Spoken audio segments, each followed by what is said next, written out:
Let's make lemonade. Okay. Let's go to work. That's the signal! Go, go, go, go, go! 6! It's beautiful!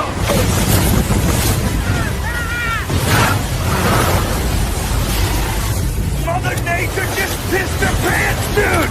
Wake up and hit the ground running. It's The Rush, presented by Willis Auto, with Travis Justice and Ross Peterson bringing you raw, unfiltered, and unapologetic talk about sports, life, and everything else that matters. No filtered, no fluff, just The Rush.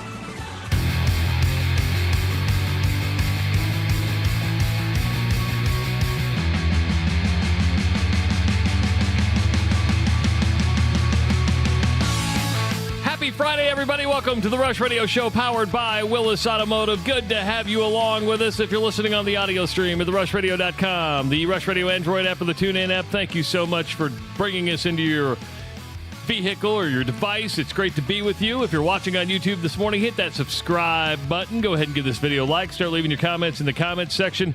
And, of course, follow us on X, Facebook, Instagram, and now good old TikTok. Good morning, Ross Peterson. What's going on, buddy? I'm excited. What are you excited about?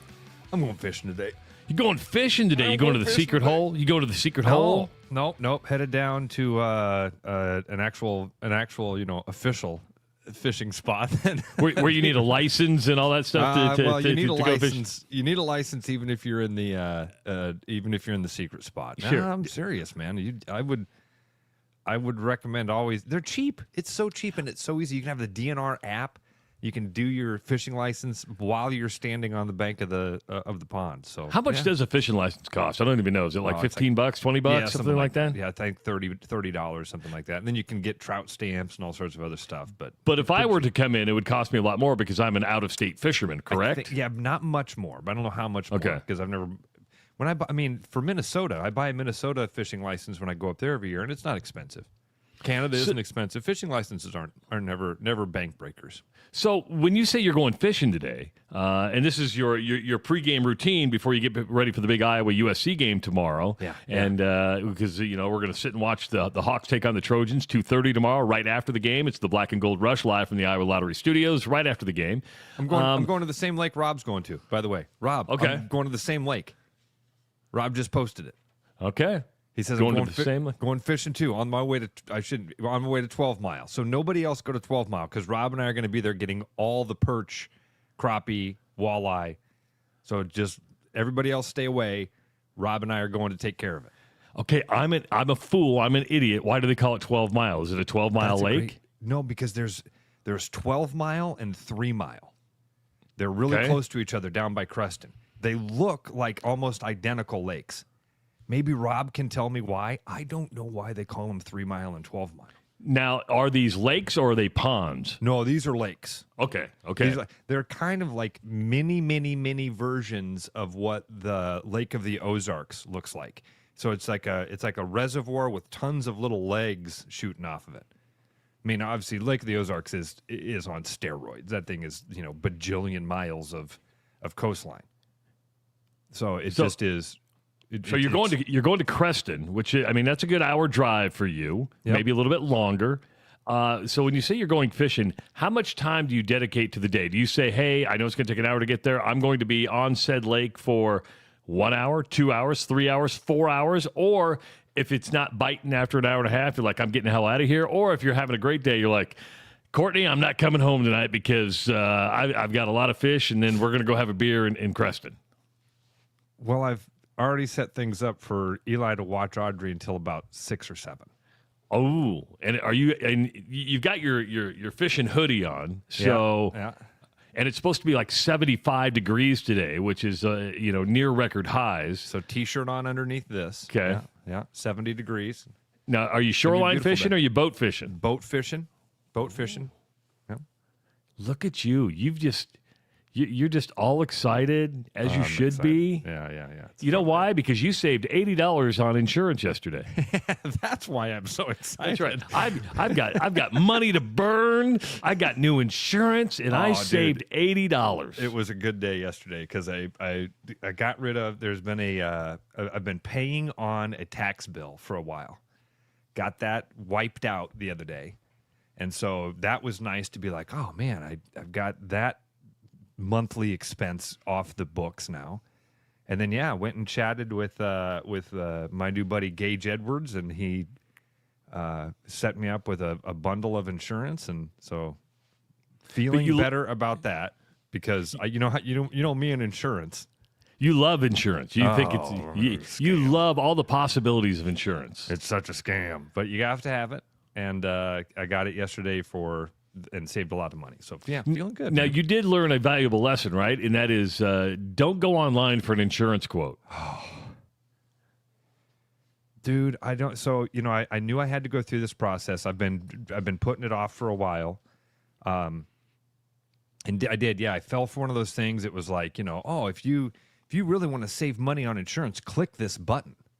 I'm like, well, I want to save money on insurance. Click. Never click. And I clicked, and my phone instantly started blowing up with all of these people that were not calling from 515 numbers. English was their second language, and they're offering me, amazing deals that would cost me more money than what I was already spending. And I'm like, what have I done? Well, eventually one of those phone calls came from a 515 number, and I answered it, and so this was a guy I could talk to, and I'm like, are you here in Des Moines? He's like, yep, I live, and actually lives right. Told me, the area of town he lived in, which is my area of town. I'm like, man, how did you get my name and number? And he goes, well, I signed up for these online leads. And I said, dude, I'm going to tell you up front, this is the worst thing I've ever done because I've been inundated with it. I don't like it. I wish I never would have clicked the button. And he's like, all right, well, I'm glad you told me all of that, but can I help you? And I ended up going and sitting down with him yesterday, and it was fantastic. And then got there and realized Gage went to Roosevelt. And we made 100 connections yesterday. 100 connections. It was really cool. He's really good friends with Bruno and Brooks. He fly fishes, so he knows my buddy Kevin over at Rod and Rivet. So it was awesome. Dude, what could have been a half-hour meeting, you're going to hate me for this. How long do you think I was there? Knowing you, I would say a half-hour meeting turned into 2.5 hours of connection talk. 3 hours. 3 hours. 3 hours. I walked in at 9. I walked out at noon, and it was an awesome conversation. And I'm sure he was annoyed to beat all hell. But did anybody else walk in his office during that time? Did anybody walk in and say, "Hey"? The only thing you kept him doing was going on his online app to see what more leads came in and making more phone calls that nobody wanted in the first place. Yeah, it was a long time, and I apologize. Listen. People, I always say, you can reach out to me if you want. I'll talk to you, and then you're going to get annoyed. You're going to be like, okay, what the hell? How did I sign up for here? Now, as a realtor, do you sign up for online leads? No, I don't. Okay. I'm lucky, dude. I'm very blessed. I'm very, very, very lucky that I have a network of people. I've got the show. I'm really lucky that I've never felt like I had to do that. I mean, you and I've had this conversation, man. I'm happy. I'm happy. I'm busy enough. I'm happy.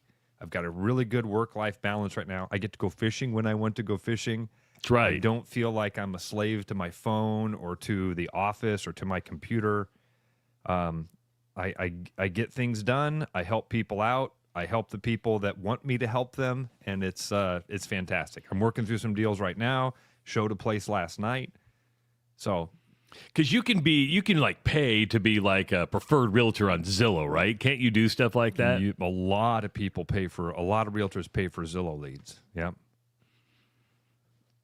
yeah, it's kind of like, insurance. I always ask somebody, hey, who do you know that's really good? And if you don't match the price, then if you're not saving me money, I'm not going to switch. Right. And I've made that mistake of just buying, of having insurance from somebody that offered it, and then you have no connection with them. And then when you have a question, you reach out, they don't work for that company anymore, and you're like, oh, crap. And then you say, well, why doesn't that guy work for you anymore? And they go, oh, because he was doing all sorts of shady stuff. You're like, oh, crap. Oh, no. Been there. Now, we do know somebody in the business by the name of Gary Presnall. He's going to join us at 6:30. Yesterday, we were talking about those 50-year mortgages, and it kind of blew our mind away. A lot of people had questions about that. So Gary's going to come on for a couple of minutes right around 6:30 to talk about those 50-year mortgages. I think the question is why. Yeah, exactly. That's the number one question is, why are people doing this? Why is this going to be an option? What's the benefit to it? And again, what I said yesterday, it's not something that I would recommend, but we're going to get the guy that knows. And if we're lucky, maybe there's going to be a Norm sighting today. How about that? A Norm sighting? Norm is his cat, dude. Oh, I forgot. Norm. Yeah. There's a lot of Tom, Dick, and Norms out there. Norms, yeah. So Gary Presnall at 6:30. Justin Miller, our social media manager, was at the Iowa Drake game last night in Iowa City. He watched a blowout as Iowa just destroyed the Bulldogs, Ross, 100-58. Biggest win for the Hawkeyes over the Bulldogs since like 1992-93, going way back before you have to find a blowout this big. And just listen to some of these numbers. 62 points in the paint for the Hawkeyes. 62 points in the paint. 50 bench points. Those are Audie Crooks numbers. Those are Audie Crooks numbers, man. I mean, that's a good way to put it. Then you have 6 players in double figures, 50 bench points. And the big one, Drake committed 23 turnovers. You can say Drake committed 23 turnovers, or Iowa forced 23 turnovers, no matter how you look at it. But Iowa scored 35 points off of those turnovers as they stay unbeaten on the season. That was just a beatdown last night in Iowa City. Travis, I think just indicative of where the Iowa program is. I don't know what it says about Drake yet. I really don't. I'm not going to say, oh, this means trouble for the Drake women's basketball team. I don't think that's the case. I think what this is we've seen for decades, man. There is in women's basketball at the college level, the Division I level, there is a definite hierarchy. And when you are a part of that elite echelon, is that the right word? Of upper teams, echelon, upper or elite echelon. That's a good way to put it. Then you can do this to decent or non-elite teams. We've seen UConn do this. We've seen Baylor do this. There have been South Carolina. Every now and again, these teams pop out that just have this concentration of talent, and they're playing really well early in the season, and they dominate their competition.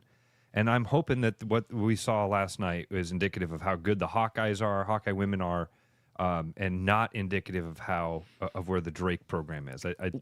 That's my takeaway from it last night is the Hawkeye women are going to be real good.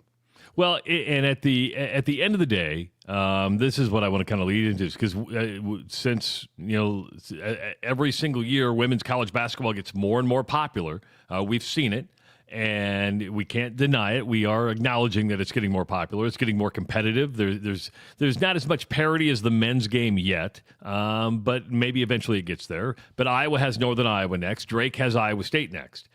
And it's kind of, bringing back the conversation of, the men don't do this. Iowa State doesn't play UNI and Drake. Iowa doesn't play UNI and Drake. But these women's teams continue to do it. I hope as women's basketball becomes more and more popular and the Hilton Coliseum fills up, Carver Hawkeye fills up, that they don't go, what's the benefit of playing these games? Because I like it. Even though Drake got blown out last night, I like the fact that they played. I like the fact that Iowa's going to play Northern Iowa. I like the fact that Iowa State's going to play Drake and that's going to play Northern Iowa. It's good for the state. And it's our yearly rehash of, gosh, I wish we did this on the men's side. It was taken away several years ago. But even if they brought back the, playing it at the Casey Center, Ross, if they did just one game, I would be happy with that. It's just good to see these in-state teams play. It's healthy for the state. It's good for everybody to watch, and I like it. It's my yearly bitch. I wish the men did it. Me too. I think that it's, and this is why I don't want the Iowa State football game to go away. This is why when we talk about the Iowa football schedule, I say, man, I wish they played UNI every year or every other year. It was a more consistent thing. And if you're going to keep those non-con games and keep paying teams to come in and play you, it should be UNI. Should be 100%. And so, yeah, I'm glad that they do this. I wish that the Drake women could have put up a little bit more of a fight last night, but is what it is. We are going to have basketball at Carver Hawkeye tonight, a Friday night hoops game between Iowa and Xavier. Now, when you look at the names, that's a good matchup, right? Xavier out of the Big East. Xavier, a traditionally really good team, but kind of a rebuilding year, should we say, for Richard Pitino, who is the head coach at Xavier. No stranger to Carver Hawkeye. Of course, he was at Minnesota for several years and coached the Gophers before he went to New Mexico, turned that program around, and then joined the Big East and Xavier so he can coach against his dad, who's at St. John's. But I was kind of surprised at the line tonight. Iowa 16.5-point favor over the Musketeers. That line surprised me, but Xavier's, they just got beat by Santa Clara, and they got beat pretty good. And I think it's just one of those things where you're like, but we were talking about betting yesterday. I'm not a bettor. I'm like, I might take Xavier minus or plus the 16.5. I know nothing about it. I'll stay completely out of it.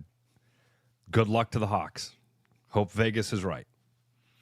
But you're going to get back from fishing and you're going to say, okay, I got to watch basketball. Then there's football. Well, the tomorrow, guys right? I'm going with are Hawkeye fans, so I would imagine even if we're driving back, we'll be listening to Gary and Bobby.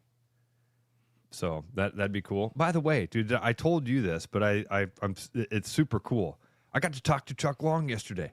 Remember Really? Yesterday? Yeah. Remember we were having the conversation about who you think about? It was word association with an athletic department. Basically, what it came down to. You named an athletic department, and we did word association of who we thought. Like yesterday, I think Justin cut the place where I said Danny Manning, and everybody's like, "Why wouldn't you say Wilt?" Everybody's is going to be different. I don't expect everybody to have the same answer. You said I hate it when you say things like this. Everybody said that it should have been somebody Wilt. said no. Oh. If I said Wilt? everybody, Wilt? yes. Sorry, I don't 100 remember Wilt. He's 112 years old. I don't remember Wilt playing at Kansas. I knew he played at Kansas. I don't remember him. Dude, I don't even want to say the thing that's in my head right now, but I'm gonna. Is he still? No, he died. No, he died. 99. Yeah, he died a long time ago. 99. Now, if you would have told me it was 99, I'd have been a little shocked by that because it didn't seem that long ago. But man, that's a long time ago. I thought maybe he was still alive. He'd be 89 years old today. Which isn't that old. No, it's not that old. But when you're that big, aren't people kind of like Great Danes? The bigger you get, the yeah, I think so. your life expectancy. That sounds good. Big dogs die early. Remember, Kluver told us that was the thing. Kluver, I remember, told us one time the smaller your stature because your body, your organs don't have to work as much. Your heart doesn't have to pump as much to get the blood to go to all the places. So yeah, so that's why I'm skinny. So why did you talk to Chuck Long yesterday? So it was fun. It was because we mentioned him on the air, and I'm sitting here at home yesterday. It was about 2:30, 3 o'clock, something like that. And my phone rings, and it's Willie Farrell. And I was like, oh, Willie's calling. This is great. Love talking to Willie in Hansville. I'm like, hey, what's up, Willie? And he's like, dude, I heard you this morning talking about Chuck Long, and I'm standing with him right now. I'm like, no way. He's like, yeah, you want to chat with him? I'm like, hell yeah, I want to talk to him. So I got on, I'm like, Chuck, and right away he's like, hey, you and Travis are doing a great job. Keep kicking butt. And I said, well, we're going to call you. We'll call you and have you come on the show with us here sometime soon. He's like, I'd love to do that. So that was really cool. Two things. Willie Farrell listens to the show every day, which is cool. Thank you, Willie. We need to get Willie on just to be Willie. Just to be Willie. Yeah. Just to be Willie. Right. And then speaking of Willie and our buddy Bill Blank, I saw one of the very first things when we logged on this morning. Ray is headed out to Colorado Springs to watch Bill do his special on Saturday night. Bill's recording a special on Saturday night. Really? Yeah. Is this going to be on Netflix, Amazon Prime? No. And Bill, I should text Bill and see if he's up and listening, and maybe if he wants to, if he can call in and tell us about what's going on. I should know more details here because Bill is one of my best friends and such a great guy. And I knew he was working on this thing. For a long time, he's been working on this special for this Saturday, and I don't know why he's doing it in Colorado Springs or what the connection there is. If there's a studio there or something like that, I don't know. But Ray was for some reason going past the BB Town exit, which there's like 9 people a day that go past the BB Town exit. Trust me, I know this stretch of road well, very, very well. I was trying to figure out why he was going that way because you come up, if you're heading west on I-80, there's the 80-880 split. And you want to take 80 because that's going to take you through Council Bluffs, going to take you through Omaha. It's going to here you're going almost probably 20 miles out of your way to get back onto I-80 to head towards Colorado. So when he said the BB Town exit, I'm like, who's driving the Trailways bus? Who's driving the Greyhound? Because they're going the wrong way. You're going. It's one of the weirdest places in all of the interstate because the interstate tees. Yes. The interstate comes to an end. You're like, okay, interstate, dead end.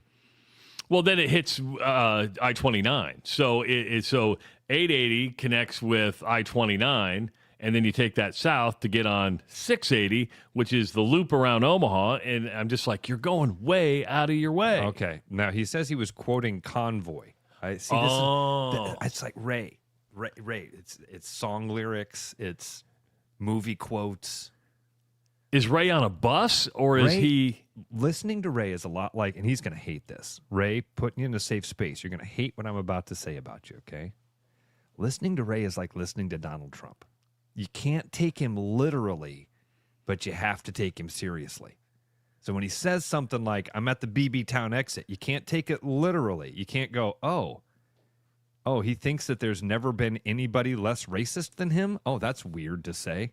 Don't take it literal. Take him serious. That makes sense? Yeah, makes perfect sense. Weird stretches of road. I would like to do like a car count because I'm willing to bet that 880 from the 80 Exchange, which is at the Neil Persia exit, where Tri-Center High School is located, where I went to high school, all the way to Missouri Valley, or it would be actually Loveland, that might be the least traveled interstate in the country. You look at it on a map, and you're like, who would go there? The only thing on there is the BB Town exit. Yes, that's it. And when you look at BB Town has like 15 houses. I'm not exaggerating, maybe 20. No, you're not. There's a bar there. It's called the what? The Twisted Tail. Twisted Tail. Good barbecue at the Twisted Tail. Good barbecue. There is one more exit, Ross, because there's a rest area and there's a scenic overlook. You can climb the scenic overlook and see like Minnesota, South Dakota, Iowa, Nebraska, and Missouri from the scenic overlook. Oh, wow. It's like a boring version of the Four Corners. 100%. 100%. Those scenic overlooks always crack me up. Like, you can climb up here and see 5 states, and you're like, okay, well, it looks like a horizon to me. Right. Which cornfield is Minnesota? Which cornfield is South Dakota? Which? Yeah, I've never been into the scenic overlooks. To me, it's just like a weird place to stop where you would never want to stop at night because weird things are happening there. You see somebody else there. This won't surprise anybody. I'm all about the scenic overlook. Really? I love them. Yeah, I'm a sucker for a scenic bypass. They have little signs along the road that are like. So when you're driving in Western Iowa and you see the Luss Hills Scenic Byway, Ross is like, oh, hey kids, Dude. we're gonna take the Luss Hills Scenic Byway home. Yeah, and some of them have been great. I've pulled into some that you get in and you're like, holy cow, this should be on, like, people should know about this place. And then, but you pull into some and you get there and you're like, this? Am I missing it? Am I supposed to go farther? Are you a historical marker stopper? Oh, buddy. Oh, buddy. They get my. You wonder when you drive past those signs. A lot of people are like, "Who in the hell are these signs for?" This moron here. Well, it's only going to add a half hour to our trip.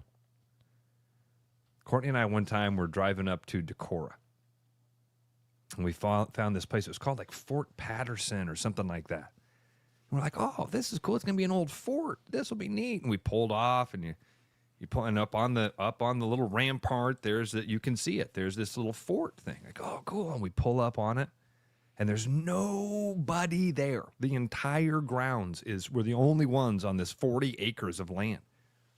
Like, man, what is this place? And there's a little historical marker there. It was where we gathered all the Native Americans before we shipped them out. And then you felt creepy, and you're like, okay, I gotta go. We gotta go. Yeah. Literally, we were standing around. You're like, "Oh, okay, this is interesting. We can go now." It's like Homer Simpson backing into the bushes. Just slow walk Exactly back. right. That's right.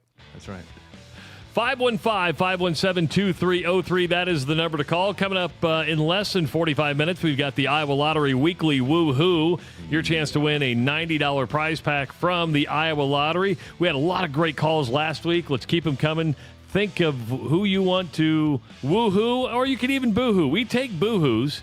Tyler Kluver going to join us in an hour. We're going to be talking about the Iowa USC game.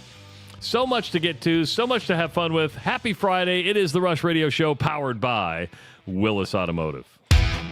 The Rush Radio is now on the free TuneIn app, allowing you to enjoy the show on Apple products and Android Auto. Download the free TuneIn app and search the Rush Radio to take Travis and Ross wherever you go.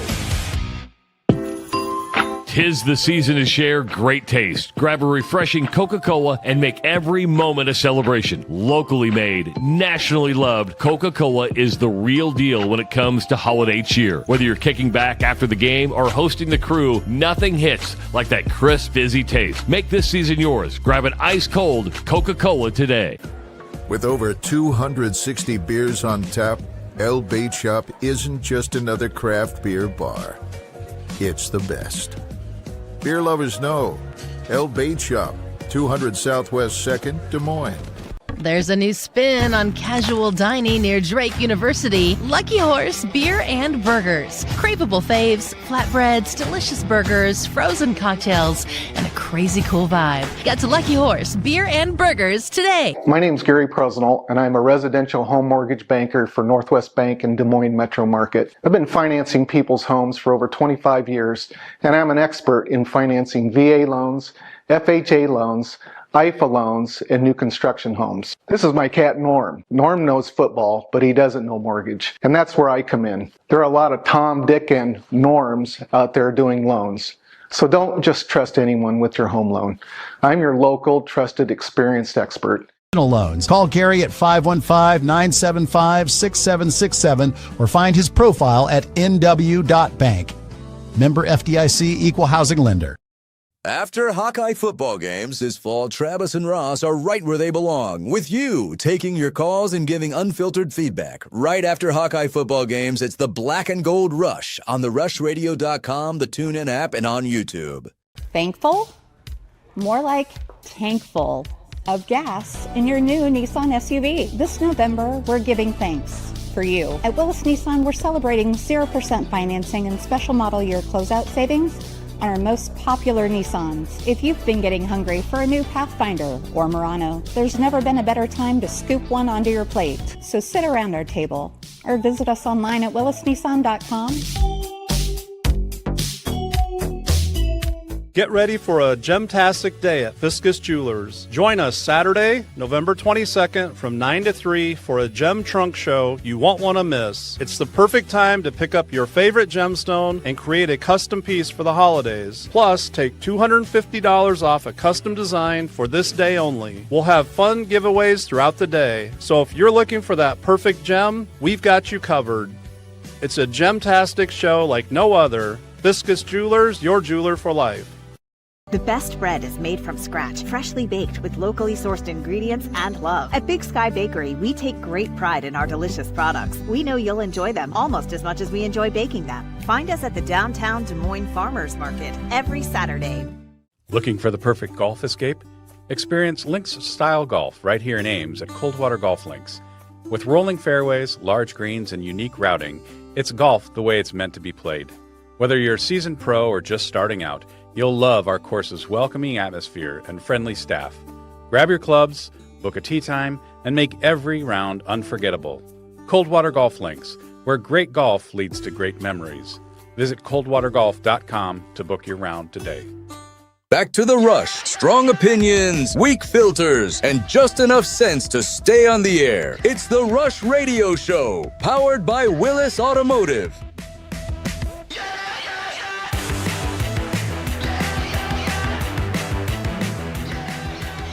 Welcome back to the Rush Radio Show, powered by Willis Automotive. Happy Friday, everybody. Tyler Kluver going to be joining us in an hour to talk about the Iowa USC game. That kicks off at 2:30 tomorrow on the Big Ten Network. That's where you're going to find it.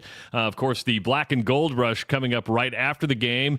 And we'll be talking the game, taking your phone calls, getting your comments. One of the supporters of the Rush Radio Show, one of the supporters of the Black and Gold Rush, is our good friend and Ross's business friend and regular friend, Gary Presnell, joins us this morning. Hey, Gary, what's going on? Morning, guys. How you doing?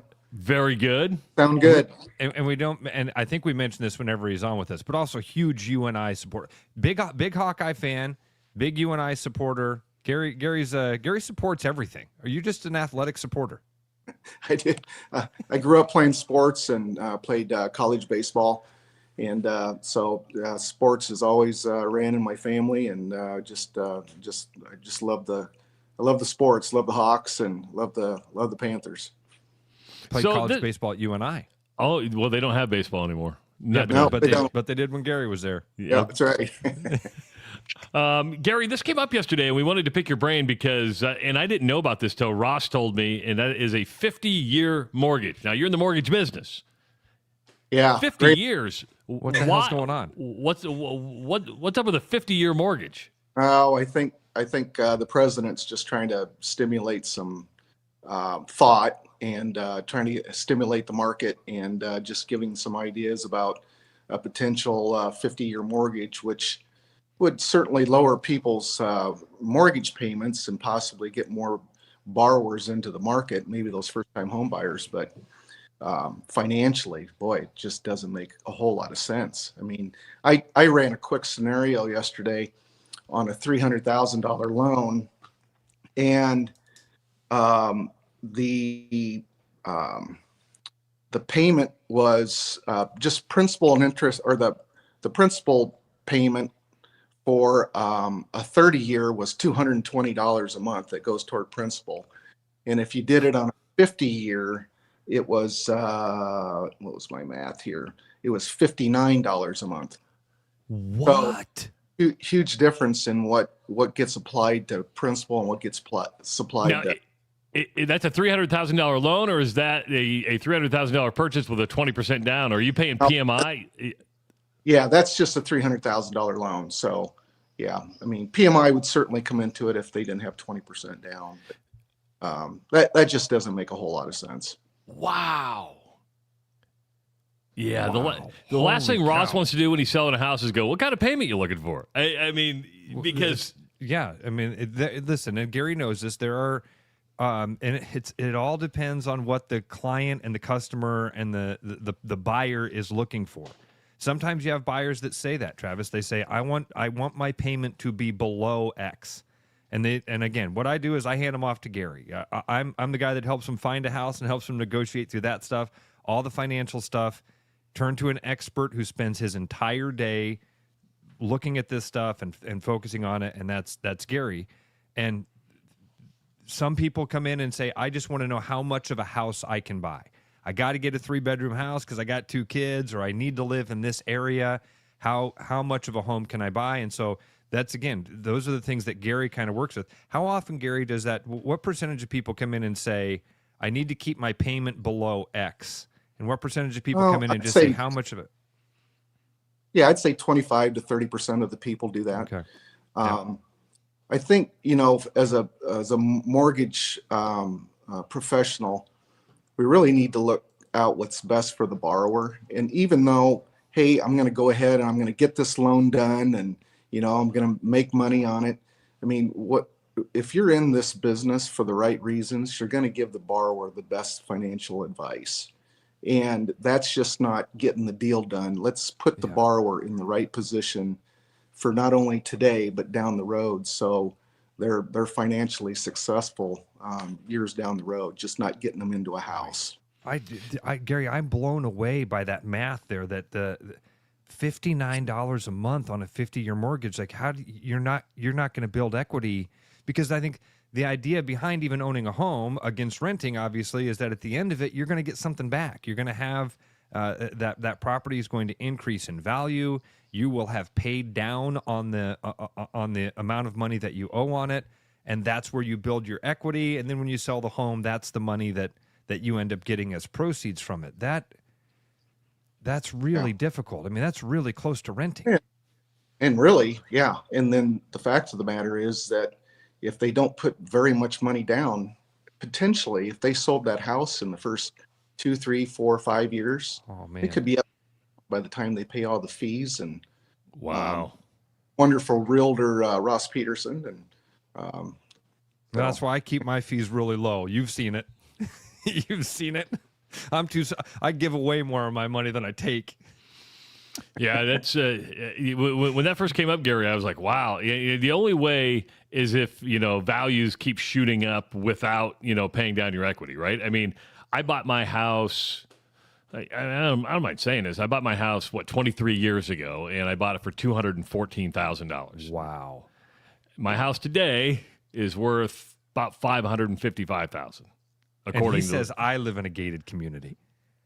Unbelievable. But that built equity, right? I mean, I built equity, and so I lived in a nice enough neighborhood where I could build that equity. But if you can't build equity like that, if prices don't shoot up like that, it's going to be hard to even turn around because I get the first time buyer. You're like, hey, if I can live here 5, 6 years, sell, and then get into a 30 or 15, that's what I would do. Boy, Gary, I have a 15-year loan.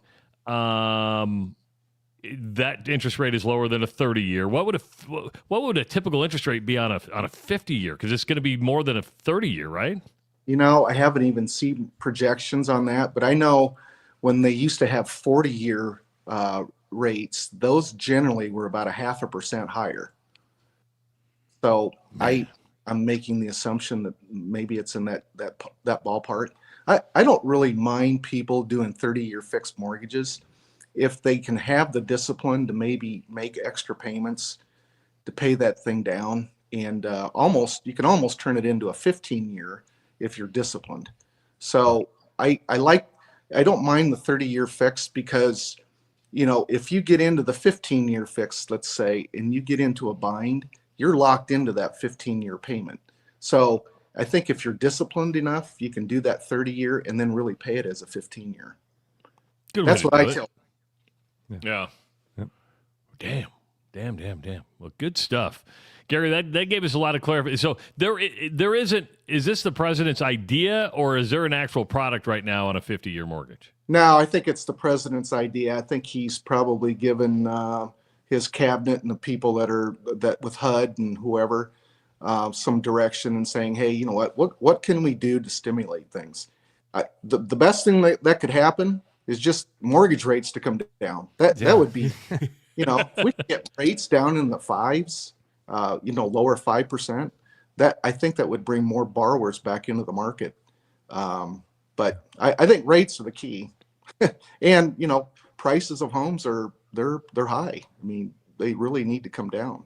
But it's like gas, you know, quick to go up, slow to go down. Yeah. I got it for $2.49 the other day. I was thrilled. I'm like, I got $2.49 a gallon. Yeah. Yeah. And I was celebrating. it's hard to tell people that what needs to happen is home values need to come down. Because then, Travis, what we're talking about is that equity that we just talked about, that goes away. Yeah. Not goes away, it goes down. Yeah. So that's hard to tell people, like, oh, you know what really needs to happen? This bubble needs to pop. But like I was telling you yesterday, and Gary just helped me close one the other day for it was about, I think, a $175,000 home, okay? And I've got a couple of buyers right now that are in that range, in that $150,000 range. Buddy, I'm telling you, you walk into those houses and you look around and you go, this is $100. Like, I bought mine for $110,000 20 years ago. You don't get much. You don't. It's tough. It's really tough. And then, you know, you do the math on it and you sit back and go, okay, now I understand why there are not a lot of people clamoring to buy these things up. Yeah, these first time, you know, really the first time home buyer entry level pricing of homes is almost $300,000. It's really just that's crazy. When I first got into the business, I think the average price of home was like $175,000. Now I don't know, Ross, what it is now, but it's in Des Moines, it's about $230,000. That's what the math that I was doing here recently was in Des Moines Metro. The average home price is about $230,000, but you get up into Ankeny, you're above $300,000. Yeah. I bought my first home in 1994 for $62,000. Huh. Sold it 6 years later for $110,000. That's a car. That's a car. Oh, trust me, I know. All right, Gary, we got to let you go. Thanks for joining us. Thanks for clarifying everything. Good stuff. Helped us out. Yep. Norm says hi, by the way. There it is. It's funny because people in the chat were wondering if we were going to get a shot of Norm today, but yeah, well, yeah, he's meowing behind me, so okay. He wants to get on air, but I told him no. Thanks, Gary. We'll catch you up soon. See you, buddy. Gary Presnell joining us. Good information right there. I'm glad it's not a product yet. It's just a thought. Just an idea. Because I was the same way, Trav. I guess I was thinking, you know, that if somebody called me and said, hey, can I get one of these 50-year mortgages? I mean, my first thought would be to shudder. But I did think, oh, I'll put you in touch with Gary and he can let you know what this looks like. So I'm, I guess, kind of glad to know that it's still just an idea. Maybe it's one of those balloons that gets floated. You know, we talk about this a lot, that they'll float these balloons to kind of see what people think about it. And you know what else could be happening here? Like he was just talking about how there used to be the 40-year mortgage.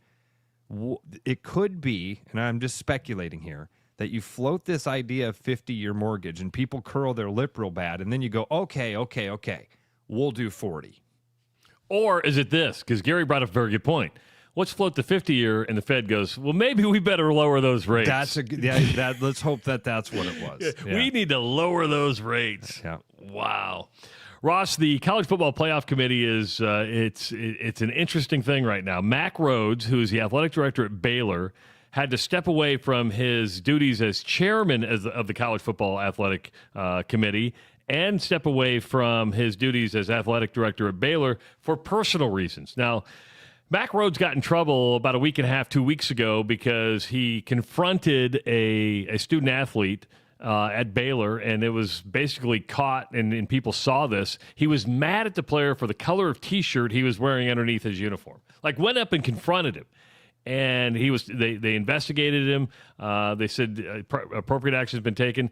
They're saying the latest thing at Baylor is unrelated to this. That's according to Adam Rittenberg from ESPN.com, that there's another investigation, not sure on what it is, but Mack Rhoades has had to step away. And now you're 2 weeks into the college football playoff. You got a new committee chairman who's going to lead it. Then you have to bring on another, and that's going to be Hunter Yurachek from Arkansas, so he's going to lead it. And then Mark Harlan, the Utah AD, now steps in week 3 to be part of this. I mean, these guys have been part of it before, so they should be able to not miss a beat. But you'd want to believe that some of the conversations that have taken place with that committee intact are valuable, right? I mean, you kind of get in a working flow with your committee, and all of a sudden, okay, we've got a new chair, we've got a new committee member here, trying to bring those together. Trav, I would defer to your expertise on this because you've worked in committees a lot more than I have when it comes to real projects and real things like this. I mean, I've been on several, nonprofit boards and things like that, which is similar, but because my initial reaction to this isn't this just a ball that you maintain moving down the road? It seems like the parameters are set. For the most part, you're just a figurehead, and not that anybody could step into that role, but I would think that anybody with knowledge of how the ball moves could step in and become that. I mean, because again, it's not the same people every year. It's not like Mack Rhodes has been doing this the entire time the College Football Playoff Committee has existed. I don't believe so, right? Because they switch over it every year or every couple I mean, years? Gary Barta ran it Right. For a number for I think a 2-year stint. It is kicking the can down the road, but I do think when it comes to committees, there is get to know one another. I don't think it's a figurehead thing. You still have people who are voting on the top 25. I mean, those people in that room determine who's going to be in the college football playoff. So it's not just a figurehead thing, but I would just think it would be a disruption of. You get into a flow, you kind of build a culture for that year. Culture is an overused word, but you know what I mean by that. Everybody gets to know one another and their working styles. And then you go, well, the guy who was just leading us is no longer here. Okay, you're going to lead us. Let's bring a guy in the room who hasn't been in the room all year and kind of get him up to speed. It's just one of those things where – and the big thing is it's always Baylor, isn't it? Baylor can't get out of its own way. There's always something happening at Baylor. Waco's a freaking weird town, dude. It really is. I've been to Waco several times. It is a weird town. But, I mean, just do the history of the Baylor Athletic Department. Wild. It is wild. And they can't get out of their own way. The leave of absence is such a weird thing to me. I've never worked in any industry where somebody could just be paid not to work. Never. Like, obviously something happened. Obviously something happened here. And this happens all the time with public officials. And you see this a lot so why doesn't this happen in the private sector? Why in the private sector do people just get fired? Yeah, they just get fired. In the fired. private sector, you just get fired, and you're not there anymore. And they shut off your key card, and they have the executives walk you out of the building. But for some reason, when you're a part of a public entity, well, Baylor's not public. Baylor's a now. private. Baylor's a private Yeah. institution. But these universities, man, they still act like public. Well, or maybe it's this. Is there a union involved? No, in some way here's what it is. Here's what it could be, and we don't know if Mack Rhodes actually took a personal leave of absence or was told to take a personal leave of absence. Just hear me out. Why this happens, and this is just me thinking out loud. I don't have any proof behind this. Why Baylor dots its I's, crosses its T's to make sure if they're going to fire a guy. You're doing it for the right reason, right? If it's going to be with cause, it's going to be with cause. Did I just lose everything? Nope. We're back, but you froze for a moment for me in a really funny. Really? Yeah. Huh. And, well, because my phone just got disconnected. So during the break, it did do something on my end that was funky, where we both went black for a second and then came back. The fiber's starting to show there's a kink in the fiber. But yeah, I was just gonna say, it reminded me of that It's Always Sunny in Philadelphia episode. When you've just turned black and you can't turn back, well, you gotta go and find out the rules. I've got to watch It's Always Sunny in Philadelphia. You would love it. I think I watched the first season, and maybe part of the second season, and then didn't one of them get kind of fat? Didn't one of the characters? Matt, intentionally gained like 30 pounds of fat for one season, and then came back the next year shredded. He's the guy that owns the Wrexham football team with Ryan Reynolds. Oh, okay, is Rob McElhaney. Yeah. Okay.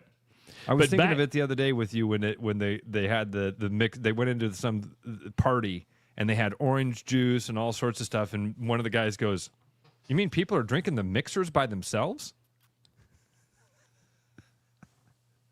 No, I'm sorry. I keep interrupting you. Go back to No, what you're saying. but back to the Baylor situation is, hey, you need to step away. We're going to figure out a way to either fire you with cause, or we're going to offer you a payout package, and then, a week or two down the road, you're no longer going to be the athletic director at Baylor. That's just what I'm thinking out loud. But who knows? It's just all this stuff always seems to happen to Baylor. It's really, really weird. Speaking of athletic director moves, you have a situation at Colorado where Rick George is going to step down after the academic year. And to me, this is interesting what happens with Deion Sanders. He hired Deion Sanders after last year's very successful year for Colorado, 9 wins, I believe they had. Deion got the big raise. And now, Colorado's not having a great year. And George is going to step away, who's probably, responsible for bringing him in, the biggest cheerleader for him. What does this mean for Deion Sanders? You got a new boss coming in, may not be on board with your style. And Deion's health comes into play here. Does Deion Sanders stay at Colorado after the guy that hired him steps away? Dude, I think you just touched on the thing that I think might be one of the bigger points, and that's Deion's health. First thing is, the guy that hired you is gone. Yes. Deion, as much as I was hoping that Deion was going to be the guy that was going to really turn it around, and I was hoping for a lot of success, because there's something about Deion that I like. I think it's that middle finger that he gives the system all the time. I'm a contrarian. He's a contrarian. I like that thing of him, and I was hoping that he would have success. But being a contrarian means you're not liked by everybody. You're going to have people that turn their nose up as soon as they're around you because you don't go with the system. And that would be my first fear here. You walk through it perfectly. The guy that hired you isn't going to be there anymore. Deion is not great at necessarily winning people over that don't like that attitude and energy. So if they replace him with a guy that doesn't like Deion, or as we've talked about 100 times before with athletic departments, they might come in with their own idea of the guy. They might have a guy in mind, okay? So you just sign that big extension. But the health thing, I think, is a huge component to this, because Deion does have some serious health concerns.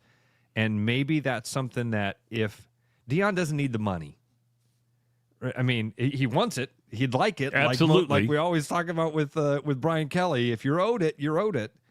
But I think that, if your new boss comes in and you're not seeing eye to eye with him, you're not jiving with that guy, you've got these health concerns, you've got a family, you've got money.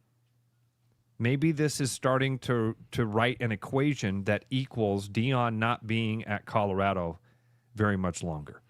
And I'm not hoping for that by any stretch. I think that Deion's really good for college football in a way. I kind of like his attitude and his... Dude, did you see... We didn't even talk about this. Did you see that he let his team have a scrimmage for their transfer tape? Really? He basically told the team, hey, we're going to go out and have this scrimmage, and we're going to film it, and we're going to put all the highlights together for you guys, because I know a lot of you are going to get in the transfer portal, and I want to give you tape to be able to show these teams what you can do. That's kind of cool, isn't it? Now, a lot of people saw it like, oh, my gosh, this is him just doing his, I'm bringing Louis. Pack your bags because I'm bringing my own luggage. And I can see how it turns people off, but there was a part of me that saw it and thought, that's kind of cool that he's allowing these guys to do this. And just being open and honest with all of them about, I see the landscape. I see what's going on here. A lot of you guys are not happy with your playing time. You're not happy with the fact we're not winning enough games. So I want to help you figure out your way out of here. Let me help you. Help me help you. Actually, I like Jerry it. Maguire. Yeah, I think so. To Cuba Gooding Jr. But I like that. Yeah, help me. And to me, people can say it's me bringing Louis. That was year one. I think he understands the landscape of college football in that you're going to have unhappy people that want to go have a shot at playing football. And if he's saying, okay, I know some of you are going to leave. I'm not for – there'll be some people who are scrimmaging that he may not want to leave. Yeah. But you go, here's your tape. Make the most of it. I don't hate it. It's an interesting thought, premise, and that you're open about it is even better. Because I wonder if a player at Iowa State can go to Coach Campbell and say, hey, I did really well in this practice, or I did really well in this scrimmage. Can I have that tape because I need it for the transfer portal? Wonder what the reaction would be from Kirk Ferentz or Matt Campbell. I don't know. What's your guess? Because my guess is that they would both say, listen, if you don't want to be here, you don't have to be here. Yeah. But we have no obligation to help you find a new place to go. I think and quite frankly, I would say, yeah, they're right.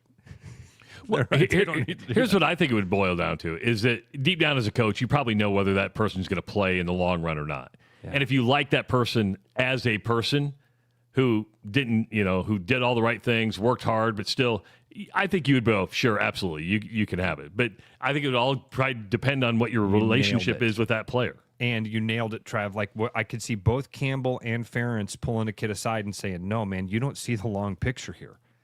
You're going to be a starter here. You get through a couple of years of doing this stuff, and you're going to be not only a starter, but, man, you work hard. You're going to be a star. And right now, Iowa State has elevated themselves to this platform. If you're a star here, you're going to get an NFL look. For a long time, we couldn't say that about Iowa State, right?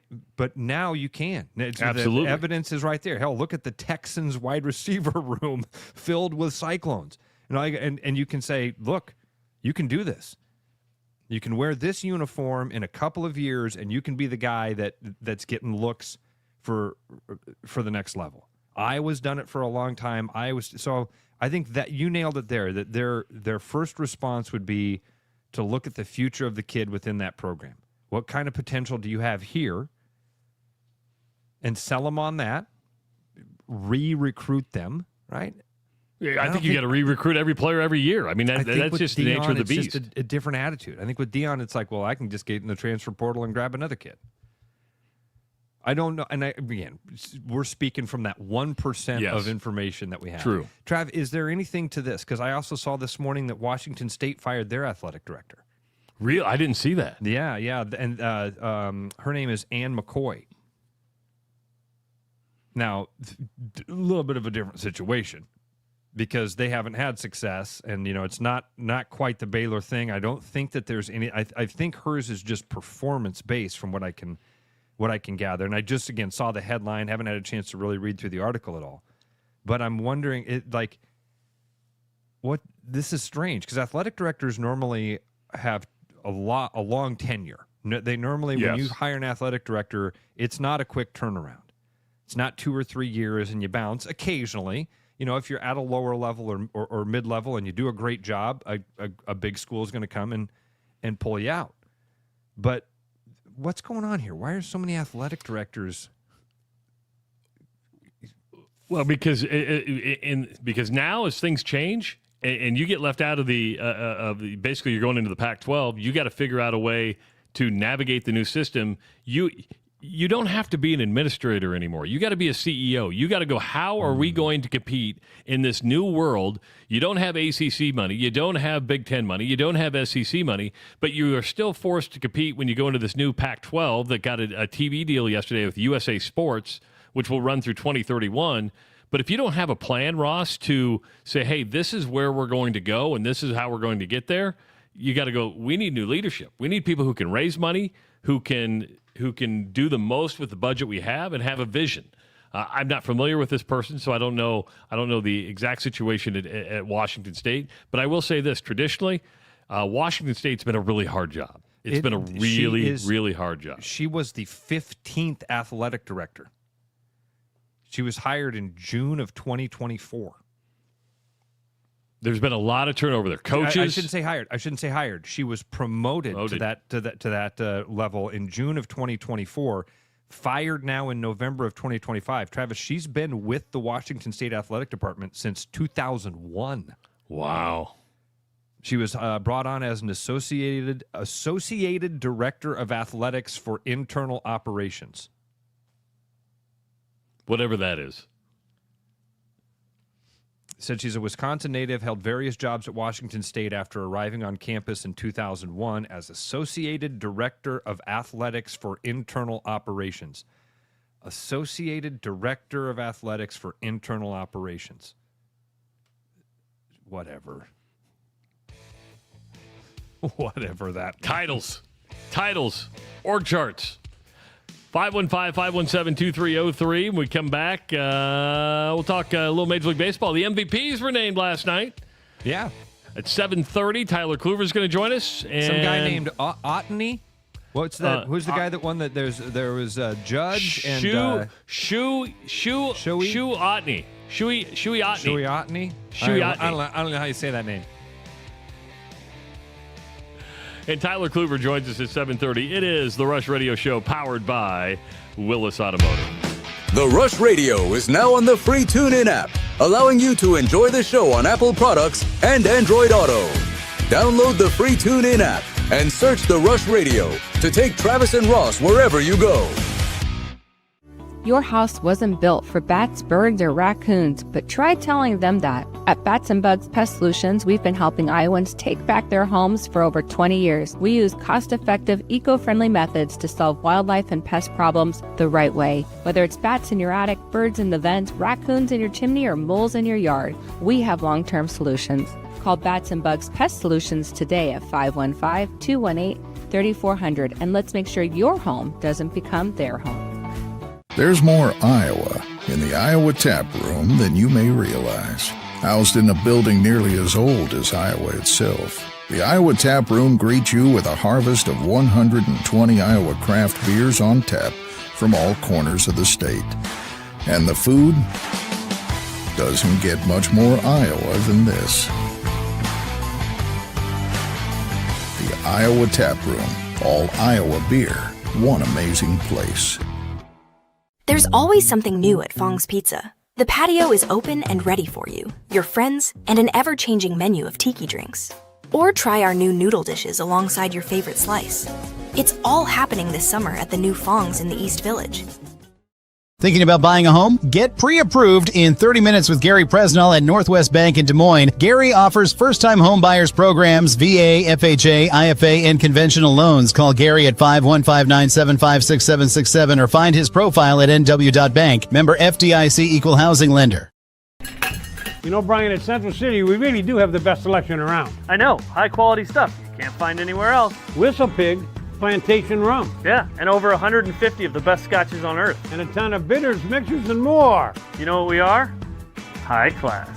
Definitely high class, yeah. Make way for the natty. Okay, maybe medium class. Central City Liquor is home of the 10% cash coupon. And the Wooden Nickel program. After Hawkeye football games this fall, Travis and Ross are right where they belong, with you taking your calls and giving unfiltered feedback. Right after Hawkeye football games, it's the Black and Gold Rush on the rushradio.com, the TuneIn app, and on YouTube.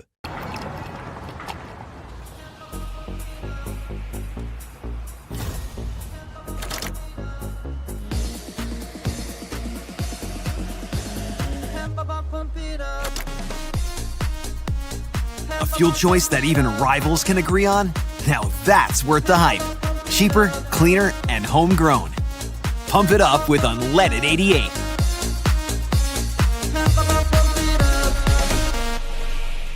November's here, and that means Thanksgiving's right around the corner. And here at Willis, we're thankful for you, our guests, for entrusting us with your vehicle and service needs. With holiday season comes travel, and all those extra miles can cause wear and tear on your car.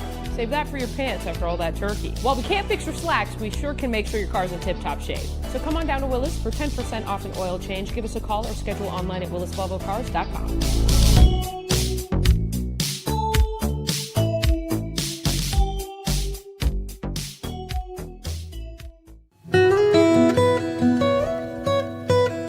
For the holidays, bring real taste to the table with Gold Peak Real Brewed Tea. Made with real tea leaves and real cane sugar, Gold Peak delivers a golden, brewed for taste flavor that makes every moment more meaningful. Whether you're gathering with family or friends, celebrate the moments that matter the most, because real connections deserve real refreshment. For your upcoming holiday celebrations, choose Gold Peak Tea and bring real taste to the table.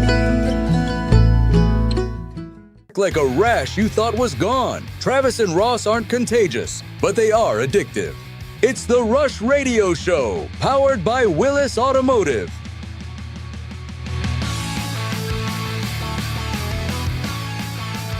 Hour number 2 of the Rush Radio Show, powered by Willis Automotive. Happy Friday, everybody. Thanks for choosing the Rush Radio Show. If you're listening on the audio stream at therushladio.com, the Rush Radio Android app, or the TuneIn app, thank you. Watch it on YouTube. Hit that subscribe button. Go ahead and give this video a like. And, of course, you can follow us on our social media channels, X, Facebook, Instagram, and TikTok. My name happens to be Travis Justice. His name is Ross Peterson. He's in a fishing mood today. I am. I got a text from Abigail, my daughter Abigail, and she goes, you and Ross should drive down to Mississippi and go catfish fishing in the lake that's right by their house. And my response was, honey, when have you ever seen me fish? And I can tell you, catfishing would be your least type of form of fishing. Your least favorite. Not that you have a favorite form of fishing. I was going to say. It would be the most torturous form of fishing, because catfishing is a lot of sitting and waiting. You basically throw it out there and let the stink bait sit. And then once you know what I mean, once they grab on, then you reel it in. Set the hook and reel it in. See, I stereotype fishers or fishermen on kind of like you're going to a lake. Yeah. If I go to a river, you're a different type of fisherman. Yeah, river fishing's different. My brother's a big river fisherman. Lives down in I think it says a lot about your brother. I mean, when I say stereotype, I'm stereotyping the type of person you are when you're fishing a river. Dude, it's just different. I get what you're saying here. I do. And I think what happens is, you let your eyes make these judgments and these preconceived notions. And for the most part, most of us see river fishermen as the guys hanging off the Scott Street Bridge. You know what I mean? You see these guys that fish off the bridge, and there's a part of you that's like, yeah, that doesn't look appealing at all. And so you think all river fishermen are that way. Not the case. Listen, every fishing is such a fun thing because there's so many little different disciplines within it. It's almost like saying mixed martial arts. There are fly fishermen, there are musky fishermen, there's river fishermen, there's guys that like ponds and lakes, there's bass fishermen. There are guys that go specifically for one type of fish because that's what they like to catch or what they, and it's so it's a broad term, fisherman, but there's a lot of individual sectors of that word, and it's fun once you start to get into it and realize and talk to people about what led them into that specific type of thing. Dude, when I was chatting with my buddy Gage yesterday, my insurance guy, he and the guy that works in the office with him are both fly fishermen. And I love it when I meet a fly fisherman in Des Moines because they almost certainly know my buddy Kevin Hansen over at Rod and Rivet, my first outdoors buddy, my first buddy that I went fishing with all the time. And he got into fly fishing, and now that's all Kevin does. And then there are some people like most of my friends would not be bobber fishermen. They wouldn't want to put that's not fun to watch a bobber and then set the hook. But there's sometimes that you do that. So it's just I know what you're saying, and a lot of times river fishermen earn that reputation that you have for them. But I also know a lot of river fishermen that are not that. See, I'm not thinking of the Scott Street Bridge. I'm talking about the river fishermen I see when I drive, and you are down on the shore of the river where nobody can see you, and it looks really dangerous to go down there, and you don't look like a person I want to hang out with. That's how I stereotype. You know who went fishing yesterday in my family, though? Owen. Mary. Really? Now, would you consider this fishing?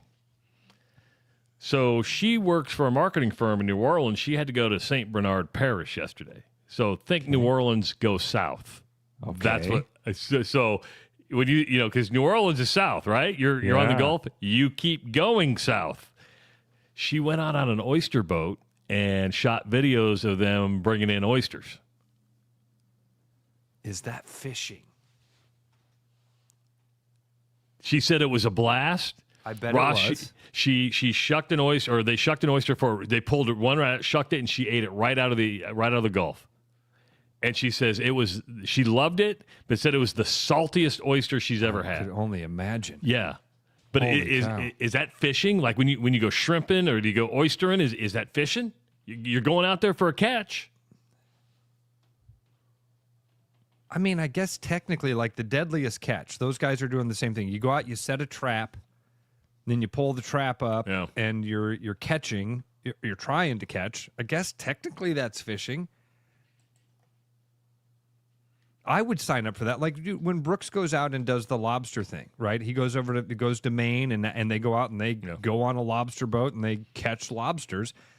Those are fishermen. You couldn't look those guys in the eye and say you're not a fisherman. Hell, they're putting on the gear, they're getting on a boat, and they're coming back with a catch.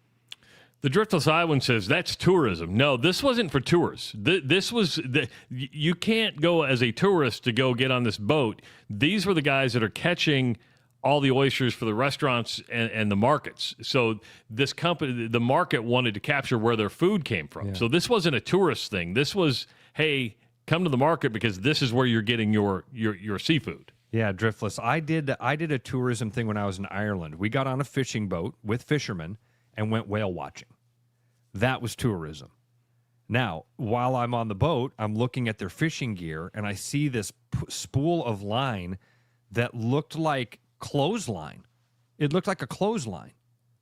And I looked at the guy and I go, what is that? And he says, that's 500-pound test line. What? 500-pound test line? What did you just say? He goes, yeah, that line that's 500-pound test line that we use to pull in tuna and other stuff from the ocean. Look, damn. Dude, it looked like a clothesline. You know the leads you tie your dog up to? That's what it looked like. No fish going to get away from that. I mean, if they do, holy cow. I took a picture of it and sent it to my fishing buddies. I'm like, you guys, this is 500-pound test line. Did you know 500-pound what is the biggest test line you can get? Is 500-pound test line the biggest you can get? I have no idea. I know I have like 8-pound test line on my stuff. I think a couple of my poles have 6-pound test. Damn. Oh, what's that I hear? Oh! So here's the deal. Like last week, it took a little bit for it to get going. The Iowa Lottery Weekly is now open at 515-517-2303, okay? We're going to continue to talk about other things and wait for people to call, but if you have a weekly woo-hoo, you want to win a $90 prize pack from the Iowa Lottery, because you now hear... Now is the time to call. 515-517-2303 for the Iowa Lottery Weekly Woo-Hoo. Is it too low-hanging fruit for us to grab the Major League Baseball MVPs? Aaron Judge and Shohei Ohtani are named. Shohei Ohtani wins... Unanimously. Unanimously for the second time he won a unanimous? Am I right about that? Fourth. This is his fourth unanimous? That's what I believe. Holy cow. Holy cow. Yeah. I mean, duh. I think that's the only response to Shohei Ohtani named the National League MVP. Duh. He's the greatest baseball player we've seen ever, and it's amazing what the guy does. Duh. They should just say, by the way, next year it's Shohei's award. Somebody has to come steal it from him. And this year he pitched. Remember, last year he didn't pitch, right? He took the year off pitching last year. Yeah, this year, I think he missed a lot of this year pitching too, didn't he? Yeah, yeah. But Shohei Ohtani, the National League, the American League one is the interesting one. Aaron Judge obviously wins, But Cal Raleigh made a strong case of why he should have been the American League Most Valuable Player. I mean, that guy. And I saw some of my friends when it was announced last night even said that on a text group. Like, man, I was really hoping Cal Raleigh would win it. You have a catcher who's hitting 50-plus bombs, who kind of splashed onto the scene as the new superstar in Major League Baseball. And I would have had no problem. As a Yankee fan, I'd had no problem with Cal Raleigh being the AL MVP. It would have made sense. 515-517-2303. If you have a Iowa Lottery Weekly, now's the time to call. We have a $90 prize pack for you. I do have a woohoo today. Time flies by, but Greta's coming home today. So Greta is flying home from her first trimester is done at the Savannah College of Art and Design. She just texted me a picture. She's got her suitcase in the trunk, so she's going to the airport. She's my baby, right? So, and so you always treat maybe your youngest a little bit different. I'm like, oh my God, she's flying by herself. She's, how have her first couple of months been? They've been really, really good. Grades are good. She had one roommate move out. I think there was some girl drama that happened in the room. Wasn't part of Greta. They all like Greta, but it's some other stuff that goes along. Listen, the dynamics are hard, man. Yeah. Chemistry and personalities. Well, they can. I actually told her. I said, "This is the value of college. You can talk about the grades and the classes you take." I said, "It's these interactions and how to work with people, learn to be with people, that you're going to learn a lot that you would never learn by living in my house." I've told you this, Trav. This was the thing. I noticed it with my friends. I really did. When they came back from college, they had a skill, this human skill that I didn't have. And it was exactly what you're talking about here. The dorms teach you this really important life lesson about how to deal with people from all walks of life in all different moods, mood changes, chemistry changes, all of those things, how personalities react to one another. And I saw my friends come back from college, and they kind of had this better understanding of human nature. That took me a long time. Took me years of being in the workforce to see. And I've talked about, like, Keith Murphy. It takes a long time before you start to recognize people like you and Murph who show up consistent every day. I'm an emotional wreck. I'm up and down. I'm constantly dramatic and emotional, and I'm the one that's very difficult to deal with. You start to appreciate the people that are consistent. 515-517-2303. David, can you hear me? Hello? Hey, David. Hello? What's up, David? Hey, good morning. Who's your woohoo? Oh, gosh, you can't hear me. I got you. We hear you. I called the other day and couldn't get in. I found my keys. Oh, this is Can you hear David. me now? This is David Bellis. He's our listener, Travis. I was telling you about that was at Kinnick Stadium. Oh, and on Saturday when it was brutal. And so, David, walk us through. One and only. When did you recognize? When did you know you didn't have the keys? Did you get back to the car and couldn't find them? No, I didn't get that far. I got to the when the game was over. My car's parked over at Hancher Auditorium, and so those of you that have your cars parked over there, I walked out the east side of the stadium by the Children's Hospital. I was like at Hawkins and the Wave Way by the hospital. I got maybe about 150 yards down the sidewalk to about where the big water tower is. And my hands were so cold and numb, I thought I reached in my pocket to grab them, and somewhere down the line they just fell out, and I didn't feel them. And you had the ghost feeling. My hands were so cold, I thought I had them, but I didn't. So I thought, oh no. So I stopped, and then I turned around and walked back, and probably walked back 50, 60 yards where I thought I would have lost them. Couldn't find them, and there's so many people coming out of the stadium, I just assumed somebody probably kicked them, or already picked them up. And went to I don't know, it's the west side of the stadium. The lost been found there, and I found out Kinnick has a jail. But anyway, hold on. Been going to games since the mid '80s. I found out Kinnick has a jail. Hold on. There's a jail. Is it like an old fashioned like barred jail, or is it like a concrete room with like a bulletproof, or is it like an old fashioned jail? Tell me it's an old-fashioned jail. Not. There's that. I didn't actually see the bars, but that's what they call it. There's like an area where you check in for where they take people if there's trouble. It's under the wet stands. But anyway, that's a story for another day. But put my name in that's a story for, the for keys, today. And then, well, there was somebody in the back. I don't know if it was Oregon or Iowa. They were detaining one or two people there. So I don't know if it was intox or what it was. But I had asked the guy, "Do you want me to come back?" "Oh, no. What do you need? What do you need?" So I lost my keys, and anyway, the U of I police were helping me. Campus police were helping me look for them, and I ended up getting a ride. Campus, I don't know what it is. Campus downtown dispatch in Iowa City, and they warmed me up with some coffees. And long story short, I had a friend that lived there in town, a friend of my sister's, and I stayed with them. Overnight, and the next morning, my daughter and her fiance, they get married this weekend. They came over. They drove over to Iowa City bright and early the next morning, and I had to do the walk of shame, walk out and get my keys. And I'm getting my keys back today sometime. I got a friend that works. I got friends in low or high places, if you call it that. I got a friend that works in UI administration. Anyway, she has connections, and somebody went there and got my keys for me, brought them back to her. Where'd they find? Hold on. Where'd they find them at? Oh, the key. I got a call Wednesday after.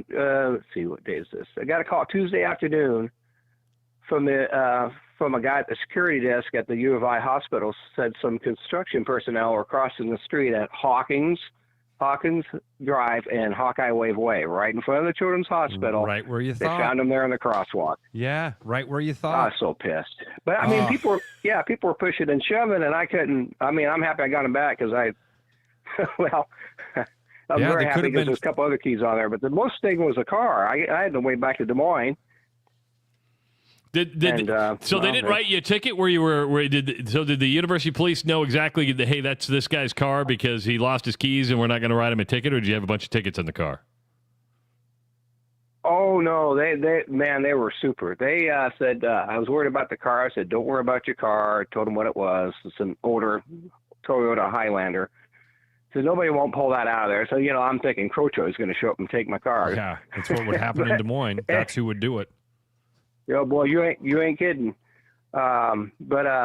Anyway, they said told them license plate and all that jazz, and they'll keep an eye on it overnight. And then they came and they kept an eye on it, and so I had a place to stay for a while. And then, like I said, my sister and her friend came downtown, picked me up, and took me back to her place. And she lives a few blocks away from the Poly Eyes on the east side of Iowa City, if you know where that's at.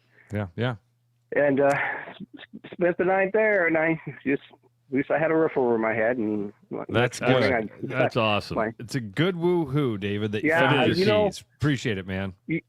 Quickly, that game was a lot. I mean, I don't hang your heads on that. We lost that game, but that game was a lot like 1985 because I was at that game, and it was same sky, same atmosphere, same everything, and it was magical up until about the last few seconds. Yeah. Good but stuff. Anyway, there's my woohoo story. That's awesome, David. Thanks, David. I want to share this with us because our listener, Carrie, when she found out about your story, David, when I mentioned it earlier in the week, she wrote to me and she said, hey, make sure folks know how to call lost and found at the stadium. I lost my keys 2 weeks ago, and they had them, returned them this past weekend. It worked out slick. I also helped a girl this last weekend who lost her wallet at the game. We called, the wallet was returned to them, still had all the money in it. Wow. So she sent me the information for it. But there is basically there's a Kinnick Stadium lost and found and a University of Iowa lost and found. So if you're ever in those positions, to the folks that are listening right now or will listen to this podcast later, if you ever see somebody who's looking around on the ground, say, hey, by the way, there's a lost and found. They'll help you out. Thanks, Where's it David. at? It's by the jail. Thanks, David. Thanks, David. Yep, Good stuff. Yep. Bye. All right. 515-517-2303. That's going to be a hard one to top, right? Because there's a jail at Kinnick Stadium. And then Ryan said earlier, he goes, I've been in that jail. Yeah, I saw some people say that. Like, I've been there. And then Has Flag been in that jail? Corey wrote in and said, hey, there's a jail in Wrigley, too. How do you guys know this stuff? It said, yeah, I saw Dusty say that Flagg had been in that jail. I don't remember that story. That doesn't surprise me a bit if he's been there. Now, it's technically a holding room, right? It's not, but it's fun to call it a jail. It's a holding room. Yeah, that's what the way you were describing it there, Trav, and he said, yeah, I didn't really. That's what I'm guessing too. Flagg said, no, I've been in that jail. What? What? You need no, comma. I've been in that jail. Or did he miss a never?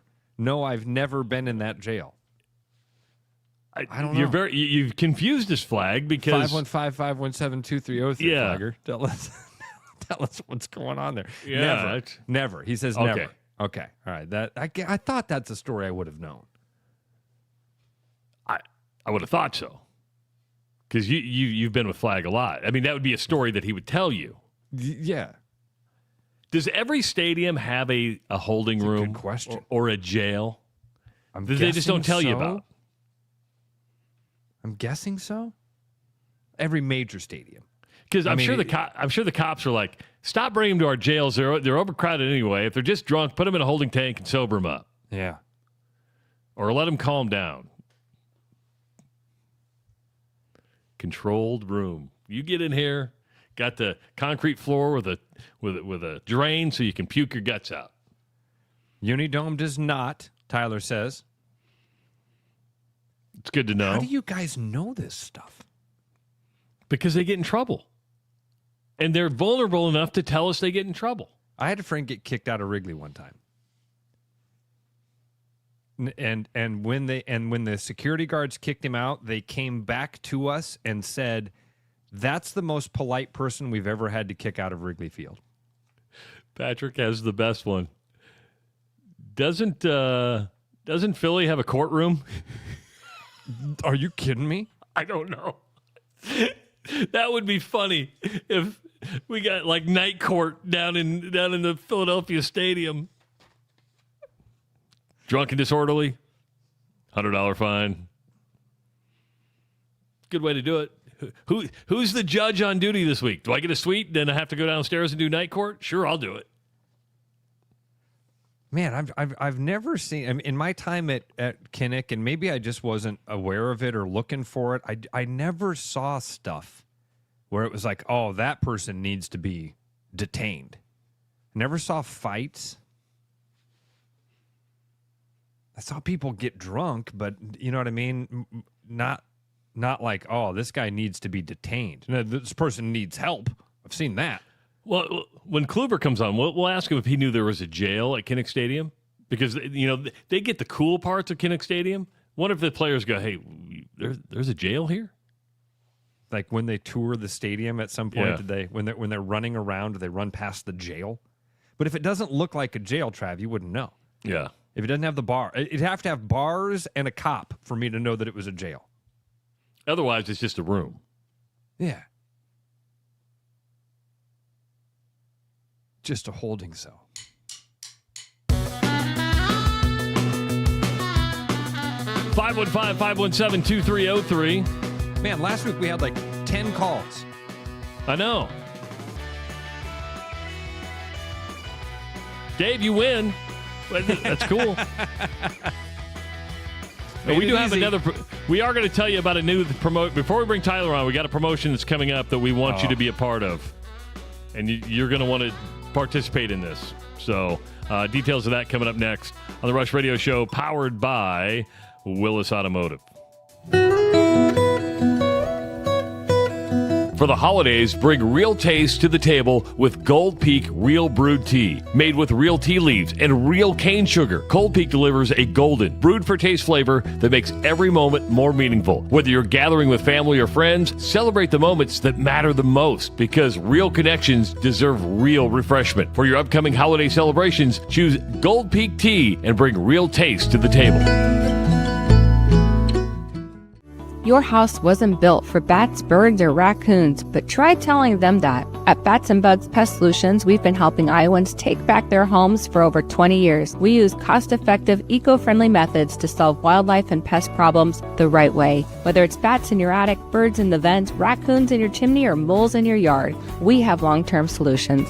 Call Bats and Bugs Pest Solutions today at 515-218-3400, and let's make sure your home doesn't become their home. Hi, I'm John Linares with Willis Lexus, and this November, we're starting early. We are starting our December to Remember sales event today. First off, I want to highlight a special lease on 2026 NX Gas. It's $409 per month with $49.99 due at signing. Or you can take advantage of rates as low as 2.49 for 48 months or 3.49 for 60 months on IS model, all ES models, NX Gas, RX Gas, and TX Gas, and as an added bonus on 2026 RX Gas, NX, and TX Gas models. I invite you to stop in and take a new Lexus for a test drive, or visit us online at willislexus.com where you'll find some special offers. After Hawkeye football games this fall, Travis and Ross are right where they belong, with you taking your calls and giving unfiltered feedback. Right after Hawkeye football games, it's the Black and Gold Rush on the rushradio.com, the TuneIn app, and on YouTube.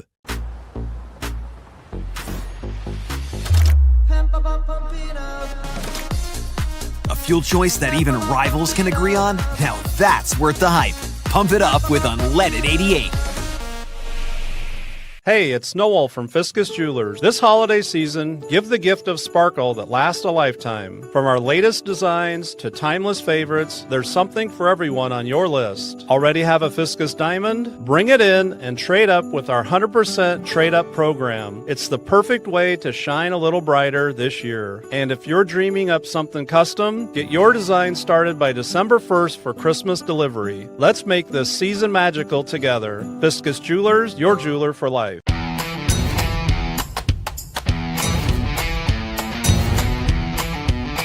The largest selection of German beer in the world? You'll find it at the Hessen House.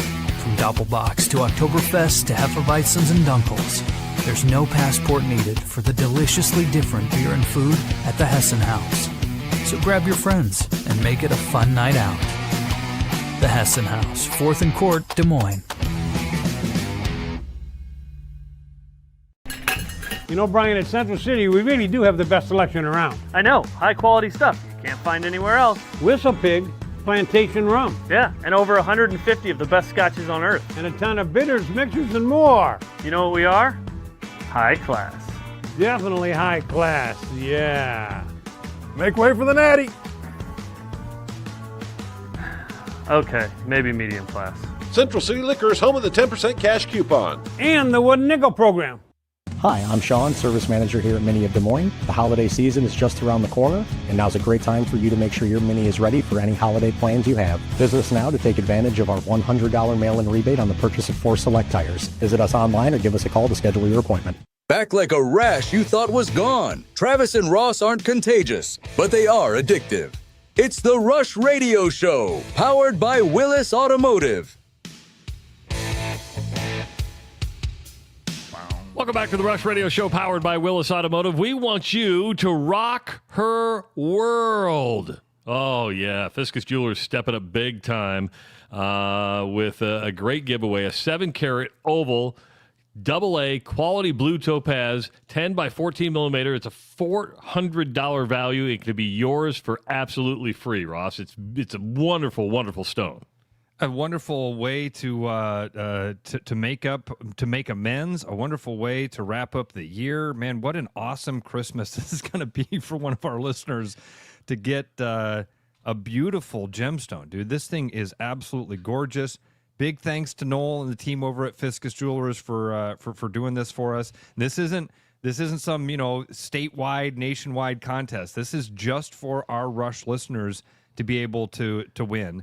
And we got a fun way to maybe do this. So go to therushradio.com, click on the promotions tab. We're going to ask you for your name, first and last, your phone number, and your email address. And then you have to tell us your story of what you've done to make up here. And we want something good. We want a good story of how you may have made your wife really, really mad, but a stone could make her feel so much better. So, again, go to therushradio.com, click on the promotions tab, and you'll be entered to win. Now, your story could be used on the air, just to let you know. Will be used on the air. We may actually call you and say, hey, we need you to call and tell this story on the air.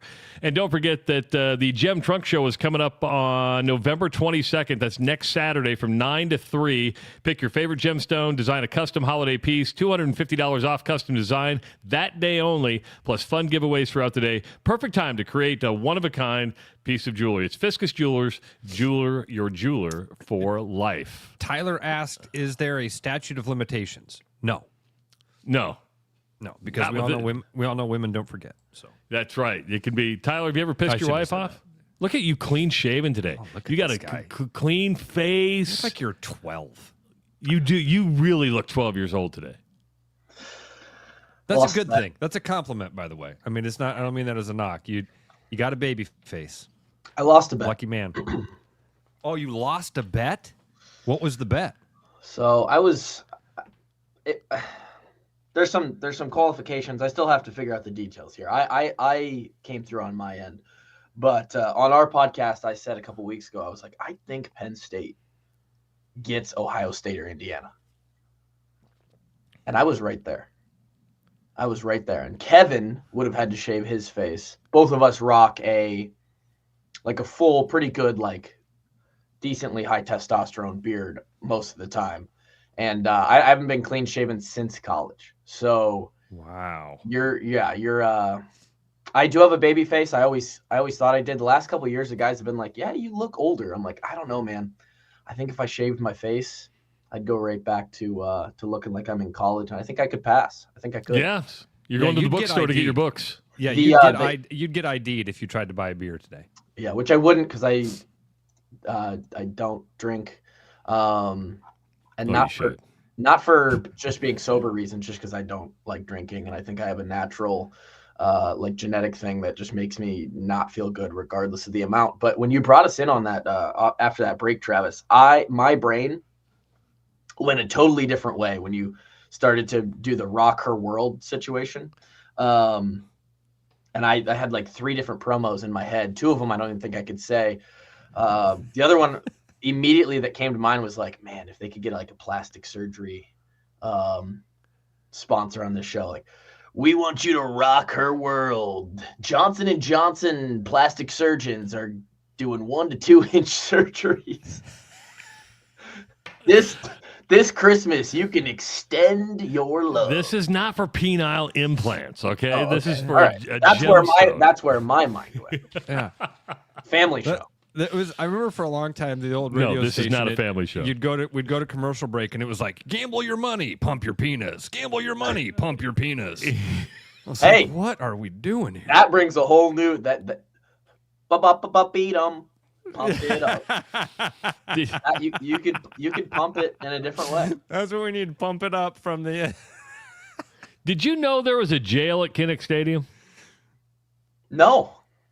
We got confirmation today from a guy who lost his keys that there is a jail at Kinnick Stadium where it's a holding tank. I was going to say jail might be a generous word. It might I think from what it was explained to me, jail's a pretty generous. It's term. Probably a room. A holding room. Yeah. Yeah. But yeah, that makes sense. That probably most stadiums have something like that. Yeah.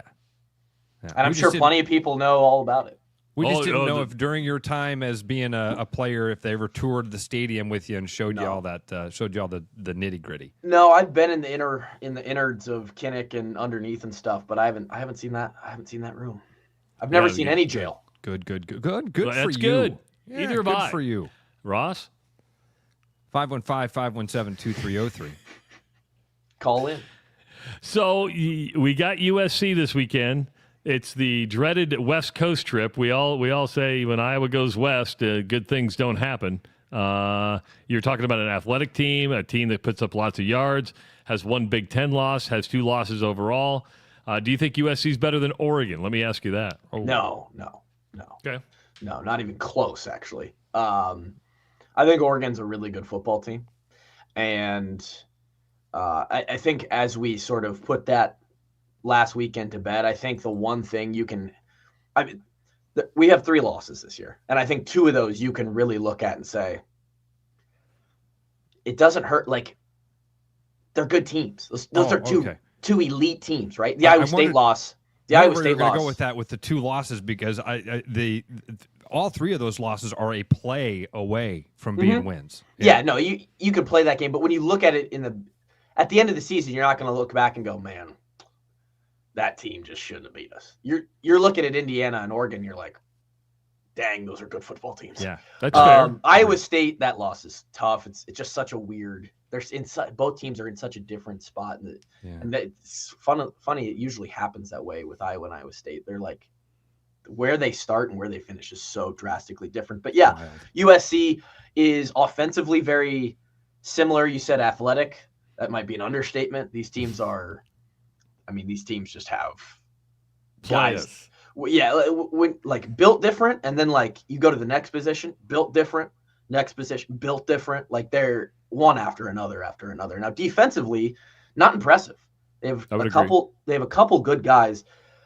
They take a lot of plays off. I watched a couple of their games, a few of their highlights, and a few other like X's and O's breakdowns on USC's defense. And man, they've got a little bit of that like Hollywood diva to them, where if the play goes away from them, or they feel like the offensive line gets some hands on them and they lose off the snap, the effort starts to tail off a little bit, and they're not great and real stout to begin with. So defensively is really where Oregon and USC are different. And that's going to have to be Iowa's advantage going against the USC defense this weekend. But it is tough. The West has not been kind, although the last time we went out West and played USC went pretty well. And that was years ago at this point, but should be an interesting one. I think they might get them. Did you ever travel West? Did you ever go to the West Coast for a game? Yeah, you remember the Rose Bowl of 2015? I was there. I tried to block that out. Is there? I know Kirk Ferentz has always talked about. He's done. He walked away. He's absolutely done. I feel like walking away that I brought it up. Oh, look at that! He brings the Rose Bowl hat. I've got some Rose Bowl swag. I keep it hidden. Should I burn this? No, don't burn it. No, not at all. But man, it does still sting. It's a great hat. Yeah, that was a tough trip out west. It was. Did I ever go? No. Other than the Rose Bowl, I think the furthest west I've been to play a football game was Lincoln, Nebraska. Yeah, that's. Cool. I mean, technically, you went west. Yeah, about 2 hours west. 4 hours. Kirk always talks about the 24-hour rule and putting things behind you. Losing the way they lost last week, is there a hangover effect? Is there something that just gnaws at you that can bring you down throughout the week? How hard is it to let it go? I guess that's the question I'm asking. Yes. That's fair. Thank you. We talk about it all the time on our show. There's a few games that I'll probably, my kids will be like, all right, Doc, it's time to pull the plug on him. and I'll look up and I'll just go, damn you, Trace McSorley. Yeah.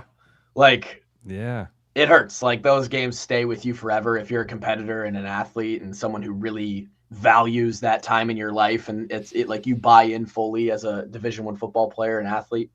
This team's going to look back at, Gronowski's going to have like little grandkid Gronowskis someday and be like, guys, if I would have been in that Indiana game in the fourth quarter, we would have won. We would have won. Yeah. So yes. So it can affect you. I will say it is easier to move past it when you're in the shit than you would think, because the immediate moment you wake up on Sunday, it's like, it's USC week. Yeah. We got to figure out how to beat USC.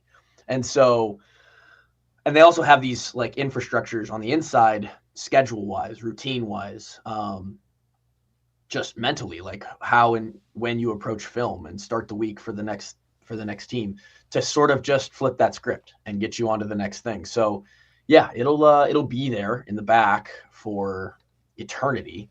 but for now, they could probably put it away. It's tough. You got some big time games one after another, and you have to find a way to get back to 0 and realize that it's now 0-0 on the scoreboard again, and you're about to have another 60-minute battle that's probably going to feel and look very similar to the one you just had. Yeah. What's Saturday look like for you? You have a watch party? You just gonna do you sit at home alone when you're not going to the games? What do you do? Yeah, I usually, yes. Now with the kids, it's a little bit more.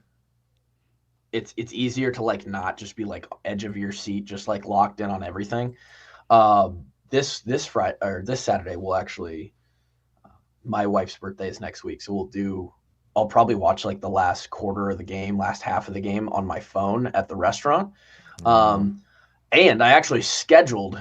We scheduled our dinner reservation so that just maybe I can get back to the office and hop in on the Rush. Oh, that'd be cool. That'd be cool. Love to have you.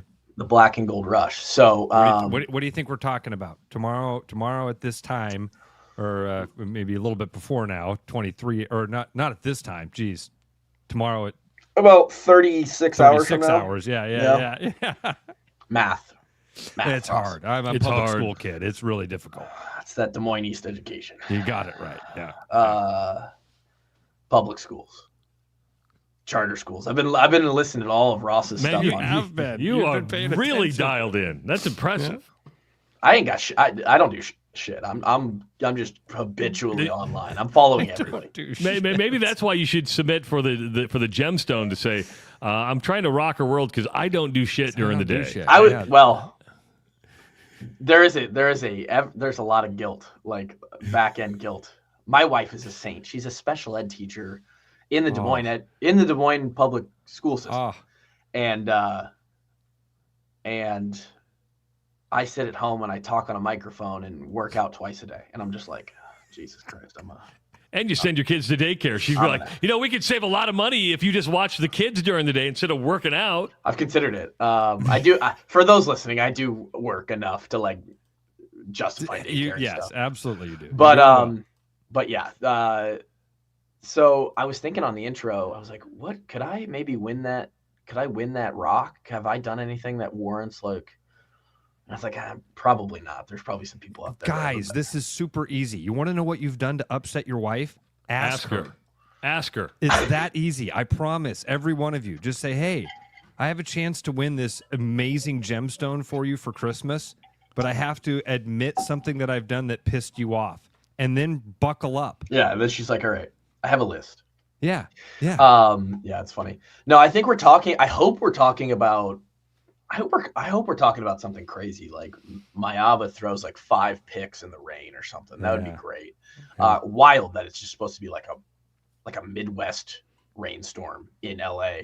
The funny joke on Twitter is like Iowa's going to suck you into Ferentz ball no matter what. The weather travels with them, baby.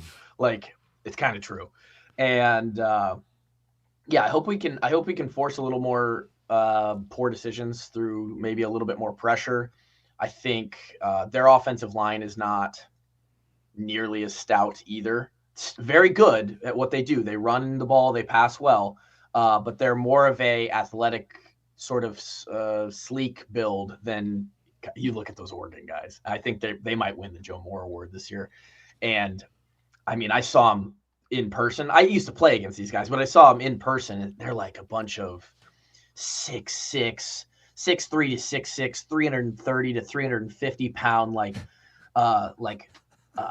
Maori guys who like do the haka before they go onto the field for every drive. It's like, the haka. What are we going up against here?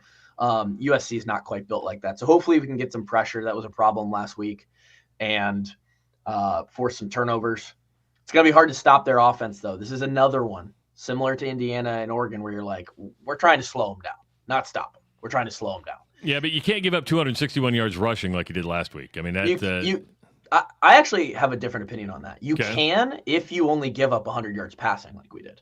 Yeah. Right. So, yeah, right. And there's no way you can go into the game and be like, this is the way we're going to do it. But in hindsight, if that's what it looks like, if Oregon and USC go for 500 plus a game and you hold them to 360, I don't quite care how much the ratio of, you held them to total yardage much below what they normally are. So if that's the way they do it, that's the way they do it. Now, of course, the only thing that matters is the score at the end. And we're going to have to, it is going to have to be a Ferentz ball game, like control, time, possession, no turnovers, special teams. USC less good on special teams than Oregon is. So we might have some opportunities there with Weechin. It's going to be another tough one. I like the time slot better than an early or a late game. All right, let's go back to some things we've talked about here. So obviously last week had a couple of special team snafus, especially with long snapper. So you talk about how on Sunday they've got to be able to reset. You got to have some hard things in place to get that over that mental hurdle of thinking about last week. Mm-hmm. What happened Sunday, Monday, Tuesday to prevent those same things from happening or to help guys get out of their own heads for coming up tomorrow? I think the first thing is you watch the tape and you go straight to snap number 3 where you're like, hey, that was a good ball. Okay. Like look at that. Like I had adversity, figured it out. We managed the storm. Not really. It hurt us, but but I see what you're saying there. He individually managed the storm. He went out there. He had to snap a few more punts, a couple PATs, and he threw some good balls. The thing with special teams that is maybe the hard and the easy part of it is you're doing the same thing every single rep. It's much different than quarterback or D-line, or it's different. I do the same thing every time I run on the field. Now, there's a little bit of aiming different for the punter, the kicker. Usually the long snapper is like, it is quite literally the same thing. So the solace that you find is like, I have done this thousands of times. Yeah. Thousands. I was always very much, to me personally, I was always, and I believe most specialists to be the other way, I was always a very low volume, like low warm up. If I could take 20 reps in practice and feel good about those 20 reps, I'm good. Because I know that in practice, in the off season, starting in 7th grade when I started long snapping, I've done this a million times. I know how to long snap a football. It's mostly mental at this point. So it's more of a feel. I was a very go off of like feel, how comfortable and how in flow am I and in flow state and how relaxed. There's most specialists I would say are like very routine mechanical based. They're like, when we're on the 50-yard line, I need to take my first warm-ups. And like, I was very much so like go with the flow. You sort of just have to find that. It's a very like heady, hard to describe thing. You got to find what works for you, what brings you into the moment, into yourself. You got to block out the noise, and it's different for everybody. I love that idea, Tyler, of going to that third snap and showing the guy the one that he did right. Listen, we don't even need to we don't necessarily know what went wrong, but things went wrong, and then you just got to get back into that attitude. He knows what went wrong. Yeah. He personally knows what went wrong for sure, and he knew it before it got to the punter, which is one of the more unfortunate things. When you snap a bad punt snap, before it gets there. It's like one of the worst things because now you have to pick your head up and just hope that he fixes it back there. Oh, it's awful. But yeah. So and then there is the teaching points. Like, hey, here's what the problem was. Here is the physical things I can do to try and execute and work on that this week. But for the most part, it is like very much so 95% mental. Okay. I want to thank everybody who's been doing the weekly football picks. The Rush Radio Roster Baiter League is still active. People going on there each and every week making their picks. Tyler Kluber has moved ahead of me this week. He's 2 points better than me right now. You have not made your picks yet. I've made my picks. I just did. Oh, did you? Okay. Before this, yeah. Okay. Did you pick Iowa or did you pick USC? I picked Iowa, yep. Okay, I picked USC. It could be the decider right there. It could be the decider right there. I couldn't decide. Went against the Hawks, Trav? Listen, I'm trying. I'm no faith. Listen, unbelievable. It's a form of gambling, so I'm trying to play. There's a strategy with this game though, because the amount of is. like if you get one of those games, I forget which one it was this week, that was like, you get 15 points for picking the upset, or you get 5 points for picking the winner. Sometimes it's just worth. There's like more, like in poker, you have like EV. There's more EV on, which is like a value, to pick in the 15, even if it's less likely to happen, because you play the percentages there, and more often than not, you're going to end up with more points if you just get one of those upsets to hit. Like what is it? The Pitt versus Notre Dame game. Yeah. That could be a big one this weekend. Okay. Yeah. So it's a fun one. I'm in like 20th place. Don't get me wrong. If Iowa wins, I'm happy as a clam. But I'm trying to pass Tyler here, and I'm trying to move up the leaderboard, and I'm playing the percentages here. Who wins? What is the guy? We don't know yet. We'll figure. You don't know. 10 minutes on the show to just brag about his season and his picking prowess. Yeah. That's a good idea. It's a good idea. We could do that. Where are you taking the wife to dinner tomorrow? Our favorite spot is just Johnny's Italian Steakhouse. I was there last night. Yeah, it's our favorite spot. It's not the fanciest, right? Like I just had an email from like what is it? Chop House, 801 Chop House downtown. Yeah. I've got we love Ruth Chris, that's now in West Des Moines. But those are like the real expensive spots. Yeah. Johnny's is like, it's you're still gonna spend a little bit of money, but you're not going crazy high dollar. And yeah, that's our spot. When we first moved back here, she went to Central, and then I moved in with her after the NFL had wanted nothing to do with me. And that was like our first like real date, was at like a Johnny's Italian Steakhouse. And I was like, we like this spot. So we go there all the time. It's like our favorite place. Cool. Yeah, well, I like congratulations. It's her birthday, right? So have fun. It is her birthday. We're only on the air till 7:30 tomorrow because I've got to be somewhere. So if you're back before then, hop on. We'd love to hear from you. Yeah, if all things go well, I think I could hop on like at 6:30. Oh, really?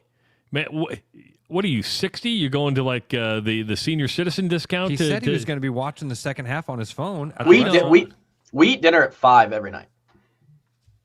That's way too early for me. So yeah, so I know that's crazy to some people, but we eat dinner, we start making dinner about 5. Sometimes it's 5:30, but yeah, 5:30 is dinner in the Kluver household. That's how we do it. You can't routine. There's routine. There's some health aspects to that. There's kids go to bed at the same time every night too. Absolutely.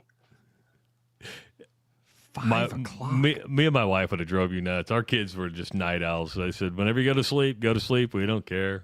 I eat at 7:30, 11, 2:30, and 5 every day. Those are my meals. Protein, I bet too. That's 4 meals. Wait, 4 meals? You do 4 meals? Yeah, because he works out twice. He's got to fuel the machine. See that? He's got to fuel the machine. Now he's showing off. Yeah. Now he's showing off, showing the pecs. You need calories and you need protein when you are a narcissist like me. Yeah, that's a core power. I used to smack those, probably about 4 or 5 of those every day. Holy cow. That's a lot of protein. They used to be free. Oh, yeah. That's how I gained I gained weight on those when I was trying to beef up for pro day. I had 6 of those every day. It's a half gallon of chocolate milk every single day. Core power from Atlantic Coca-Cola Bottling Company. Tyler, thank you so much. Have fun at dinner tomorrow night. Hopefully we'll see you tomorrow night. Yes, I will be there. Tyler Kluver from the Washed Up Walk-Ons podcast. Go check it out wherever you download your podcast. You're going fishing today. I'm going fishing. I've got my Total Tuscany wine dinner tonight. I've flown in a sommelier from Tuscany. She's upstairs right now, and we have 80 people coming to a wine dinner tonight. What? You? I'm impressed. I'm super impressed. I talked to Brooks yesterday. I think we're going to go do a sake event next weekend. Ooh. He's having a sake event next Friday. Of course he is. Because he's awesome and he has events. Mm-hmm. I wanted him to come to my event, but it must not be big enough for him. Yeah, he's a busy guy. He is a busy right guy now. too. So 514. I'm not going to get the number because we're done for the day. Week's over. But hey, we'll be back at it tomorrow afternoon with That's right. Black and Gold Rush. After a Black and Hawkeye Gold win. Rush right after the game. And then remember to rock her world. Go to therushradio.com, click on the promotions tab, and enter your story of why you deserve the stone, that lovely stone. Just call your wife and say, hey, honey, I forgot. What did I do that pissed you off? And then she'll tell you. And then have the pen and paper ready. It is the Rush Radio Show powered by Willis Automotive. See you later, everybody. I'm loving these wooden nickels, Brian. Yeah, I suppose everyone is catching on. Just spend $20 to get a wooden nickel. It's 25. Collect 10 and add up the savings on your next purchase. Some of these are worth $5. That could be huge. I know, right? That's why you have to spend $20. It's 25. Collect 10. It's like money back to you. Spend 20, you get another wooden nickel. It's 25. Collect 10 and add up the savings. It's huge. Central City Liquors, home of the 10% cash coupon. And the wooden nickel program. It's huge. Hey everybody, Mason Miller, sales manager out here at Mini of Des Moines, and Motortober is in full effect this month. This November, rally on and own the road in an all-new 2026 Mini Countryman. Lease it as low as $379 a month with $4,400 down, or take advantage of the low rates as low as 1.9% for 48 months on select models. For more information, stop by our showroom, say hi to your favorite Mini motoring advisor, or visit us online at miniofdesmoines.com. 'Tis the season to share great taste. Grab a refreshing Coca-Cola and make every moment a celebration. Locally made, nationally loved, Coca-Cola is the real deal when it comes to holiday cheer. Whether you're kicking back after the game or hosting the crew, nothing hits like that crisp, fizzy taste. Make this season yours. Grab an ice-cold Coca-Cola today. After Hawkeye football games this fall, Travis and Ross are right where they belong, with you taking your calls and giving unfiltered feedback. Right after Hawkeye football games, it's the Black and Gold Rush on therushradio.com, the TuneIn app, and on YouTube. Missing a quality home-cooked meal? You know, the kind Mom used to make? Lucky for you, we found her recipe book. Welcome to the High Life. Welcome to the Champagne of Bars. Every business has priorities, and Priority One Heating and Cooling is no different. As a service provider, we prioritize quality air conditioners and furnaces that will keep your home at your comfort level year-round. As a small business, we prioritize doing things the right way and treating people fairly. As a truly local business, we prioritize our community. As a veteran-owned business, we prioritize duty and commitment. For big business service with local value, trust your home to the place where you are always Priority One. Back to the Rush. Strong opinions, weak filters, and just enough sense to stay on the air. It's the Rush Radio Show, powered by Willis Automotive.